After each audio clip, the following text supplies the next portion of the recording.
이번 시간에는 인적자원 배치에 대해서 함께 공부하는 시간 갖도록 하겠습니다. 강의의 김성철 교수입니다.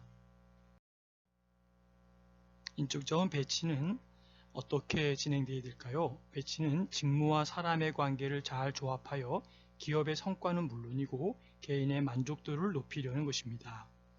따라서 배치는 인적인 자격과 직무 요건을 적합화시키는 것이고 효율적인 인원 배치를 위해서는 먼저 직무 분석을 통하여 직무의 내용을 충분히 검토하고 그 직무를 가장 잘 수행할 수 있는 지원자의 적성에 대한 평가가 이루어져야 한다고 볼 수 있습니다. 여기서 고려해야 할 사항이 있는데요. 바로 특정 직무에 대한 지원자의 태도가 중요하다고 볼 수 있는 것이죠. 지원자의 성장 가능성, 그리고 현재 및 잠재적인 능력이나 적성 등을 고려하여 나름대로 개인의 목표와 조직의 목표가 일치할 수 있는 적재적소의 인원 배치가 이루어져야만 된다라고 볼 수 있습니다.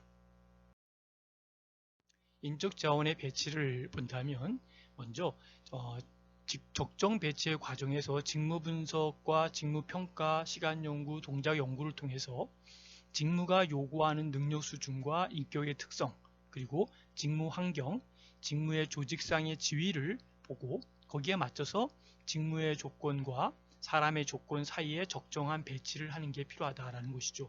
또 아울러 신체적인 특성과 정신적인 특성, 교육적 특성, 경제적 특성, 또 일하려는 의욕, 여기에 이제 인사 고과와 인사 기록, 적성 검사의 결과를 통해서 양쪽의 이 큰 틀 속에서 적정한 배치를 하는 것이 바로 적정 배치의 과정, 프로세스다. 이렇게 이해하시면 되겠습니다.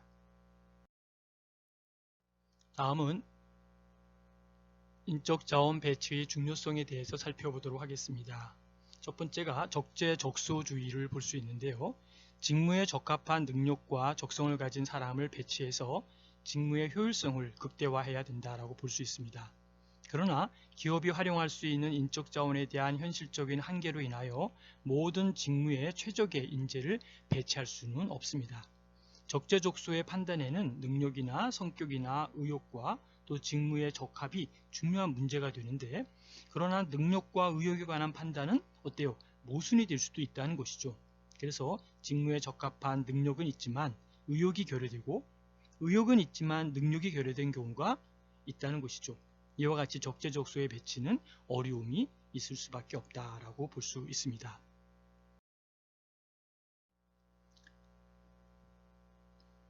다음은 인적 자원의 형성을 살펴보도록 하겠습니다. 인간의 능력은 교육 및 훈련만이 아니라 직장 내에서의 체험 학습을 통해서도 형성될 수 있다라고 보는 것이죠.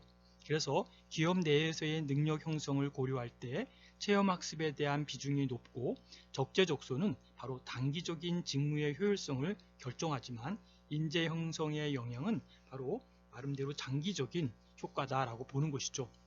배치를 위해서는 미래의 인적 자원을 이용하는 방법도 고려해야 된다라고 볼 수 있고요. 의욕을 가진 인재가 특정 직무에 배치되고 그 직무를 성공적으로 수행한다면 그것에 적합한 능력을 형성하게 된다라고 보는 것이죠. 이것은 적재적소와의 모순되는 것이 있고, 현재의 직무 효과성을 고려한 적재적소의 결정, 다시 말하면 미래 직무의 잠재력을 고려한 배치 결정과는 상이한 것이다 라고 볼 수 있습니다.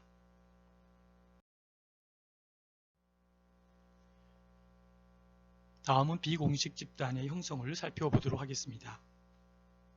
직장에서 근무하고 있는 사람, 다시 말하면 상사라든지 동료라든지 부하와의 관계는 단순히 직무에 관한 지식과 능력에 의해 형성되지만 이들 사람과의 감정적인 요인이 수반되어 형성되기도 한다는 것이죠. 이와 같은 감정에 의해 형성된 집단을 비공식 집단이라고 하고, 이렇게 형성된 사람과의 관계를 바로 속인적 네트워크다라고 말하고 있습니다. 적재적소의 배치 결정이 어려운 곳은 하나의 배치가 바로 이러한 나름대로 세 개의 장으로 변화되기 때문이라는 것이죠. 다시 말하면 적재적소, 인재 형성, 비공식 집단이 다시 말하면 정보의 상호작용의 장과 또 학습의 장과 감정으로부터의 만남의 장으로 만들어지는 것이죠. 그래서 첫 번째 제1의 정보의 상호작용의 장은 사람들이 정보를 교환하고 처리함으로써 의사결정을 하고 있는 장이고 적세적소라고 하는 문제가 발생된다는 것이죠. 다음은 두 번째 사람의 학습의 장이다라는 것이죠. 세 번째는 제3으로는 사람들은 감정의 동물이고 그 감정이 집단 속에서 상호작용하는 장, 이것으로부터 비공식 집단의 형성이라고 하는 문제가 발생한다라고 볼 수 있습니다. 배치의 직접적인 영향은 적재적소는 정보의 상호작용이 장이라고 볼 수 있고요. 인재 형성은 학습의 장으로 볼 수 있고 비공식 집단은 감정으로부터의 만남의 장으로 이해할 수가 있습니다. 선발이 결정되고 난 후에는 선발자가 수행해야 할 직무에 배치시켜 직무를 할당해야 됩니다. 첫 번째는 순수 선발에 따라 각 직무를 위주로 적합한 사람을 배치하는 것이고, 두 번째 방식은 직업 지침에 따라 개인의 특성이나 적성을 위주로 하여 각 직무의 인원을 배치하는 방식이고, 세 번째는 첫 번째와 두 번째 방식을 잘 절충한 나름대로의 적응 방식이 세 번째 방식이다라고 볼 수 있겠습니다. 자, 직무 배치 결정은 A, B, C, D, E, F, G, J까지요. 배치는 순수 배치 방식과 직업 지도 방식과 절충 배치 방식인데요. 여기 순수 배치는 각 직무에 가장 적합한 사람을 배치하는 것. 두 번째, 직업 지도 방식은 각 대상자에 대해 가장 적합한 직무를 배치하는 것. 그리고 절충은 순수 배치와 직업 지도 방식의 결합으로 가장 적합한 사람을 배치하는 것인데요. 맨 오른쪽에 보면 적합성 평가가 0.8, 첫 번째 거는, 두 번째는 0.63, 0.74, 평균으로 보면 0.7 정도 내외의 평균치가 나오는 것을 볼 수 있습니다. 자, 이번 챕터는 배치에 대해서는 짧은 내용이라 더 진행하지 않고 짧게 여기서 마치도록 하겠습니다.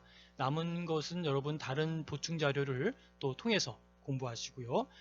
나름대로 질문이나 또 토의 내용 있으시면 카톡에 남겨주시면 감사하겠습니다.